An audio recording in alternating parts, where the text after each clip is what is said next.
Hi, hello, welcome to VK cricket. So champions trophy స్క్వాడ్లలో మనం ముందుగా సౌత్ ఆఫ్రికా టీం స్క్వాడ్ గురించి మాట్లాడుకున్నాం. So let's get started. Firstly వీళ్ళ స్క్వాడ్ చూస్తే ఎక్స్పీరియన్స్ చేయాలని చెప్పాలి. చాలా వరకు ఎక్స్పీరియన్స్ ప్లేయర్స్ ఉన్నారు, ఒక ముగ్గురు నలుగురు తప్ప. స్టెప్స్ ఓకే, ఎక్కువ వన్ డేలలో ఎక్స్పీరియన్స్ లేదు, అంటే వాళ్ళు వరల్డ్ కప్స్లలో ఎక్స్పీరియన్స్ లేదు. ఇక జార్జి కొంచెం ఎక్స్పీరియన్స్ తక్కువ, ఇంకా మల్డరీ కూడా కొంచెం ఎక్స్పీరియన్స్ తక్కువ. ఇంకా మిగిలిన అందరూ ఒక వరల్డ్ కప్, రెండు వరల్డ్ కప్లు ఆడిన వాళ్ళే. సో బాగుంది టీం అయితే. సో స్క్వాడ్లో ఎవరైనా చూస్తే Temba Bavuma captain, Zorzi, Markram, మీకు స్టప్స్, వ్యాండర్డ్యూసన్, క్లాసన్, మిల్లర్, ఇక Marco Jansen, Mulder, Ryan Rickelton, Lungi Ngidi, Anrich నోకియా, రబడా, మార్కో జాన్సన్, వీళ్ళు ఉన్నారు స్క్వాడ్లో. సో మరి ప్లేయింగ్ ఎలెవెన్ చూస్తే టెంబా బౌమా కెప్టెన్ ఎలా ఉంటాడు, ఓపెనర్. ఇక్కడ క్వశ్చన్ ఉంది.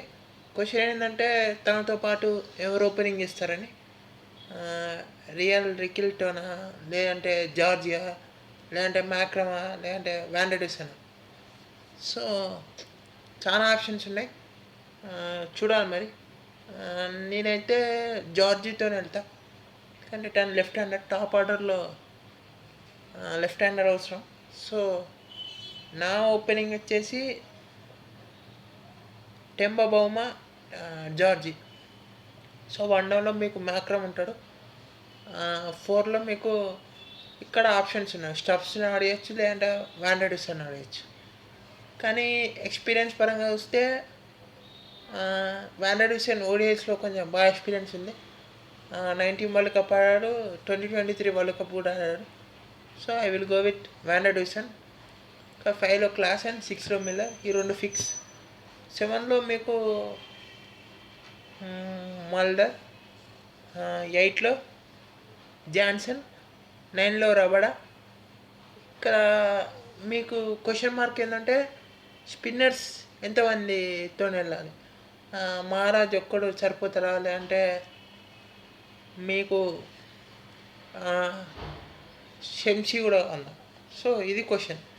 ఇప్పుడు మహారాష్ట్ర వెళ్తే మీకు మ్యాక్రమ్ కూడా ఒక 5-6 ఓవర్స్ స్పిన్ వేయగలడు.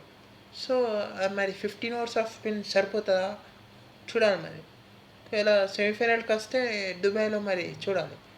సో ప్రస్తుతానికైతే I'm going with only one spinner, full spinner, Keshav Maharaj. So మీకు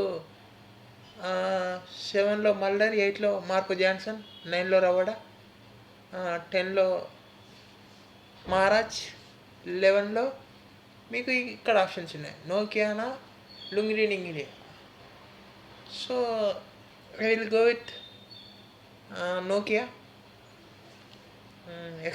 ఎక్స్ట్రా స్పేస్ ఉంటుంది. So I will go with నోకియా. మీరు లొంగిడి ఆడిచినా పర్లేదు, బట్ ఈ మధ్యలో ఏమాత్రం ఎంత ఫాన్లో ఉన్నదో తెలియదు. So I'm going with Nokia. ఈ ప్లేయింగ్లో మిస్ అయిన ప్లేయర్స్ షంషీ, ఇప్పుడు లుంగిడి నింగిడి. సో వీళ్ళిద్దరికి ప్లేస్ కొంచెం కష్టంగా మారింది. సో ఓవరాల్గా మంచి స్క్వాడ్. వీళ్ళకు మ్యాచ్లు ఎవరు వెళ్తూ ఉన్నాయంటే చూడాలి మరి ఎవరు వెళ్తూ ఉన్నాయి. నా స్క్వాడ్ అయితే ఇది, నా ప్లేయింగ్ ఎలెవెన్ అయితే ఇది. సో మీరే అనుకుంటున్నారో కింద కామెంట్ చేయండి. సో వీళ్ళ మ్యాచెస్ చూస్తే వీళ్ళు ఫస్ట్ మ్యాచ్ 21 ఫిబ్రవరిని ఆడతారు ఆఫ్ఘనిస్తాన్తో. మంచి స్పిన్ అటాకింగ్ ఉంటుంది ఆఫ్ఘనిస్తాన్కు.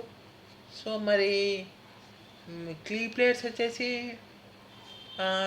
క్లాసన్, మిల్లర్, మ్యాక్రమ్ వీళ్ళు కీగా మాడతారు స్పిన్నర్స్లో. సో ఇలా నెక్స్ట్ మ్యాచ్ వచ్చేసి 25th ఫిబ్రవరినే ఉంది. I think with Australia. So Australia గట్టి టైఫ్ ఫైట్ ఉంటుంది ఆస్ట్రేలియాతో.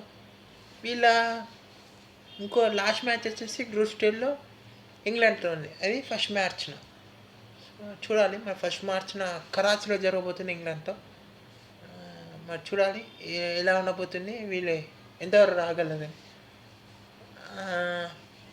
వీళ్ళు సెమీస్ చేరుతారని అనుకుంటానా. సో ఒకసారి ఛాంపియన్స్ ట్రోఫీ స్కోర్ అయ్యాక ఇంకా డీటెయిల్గా మాట్లాడుకున్నాం. సో మరొక వీడియోలో మరొక టీం గురించి మాట్లాడుకున్నాం. So until then, I am signing off. Thank you all for watching.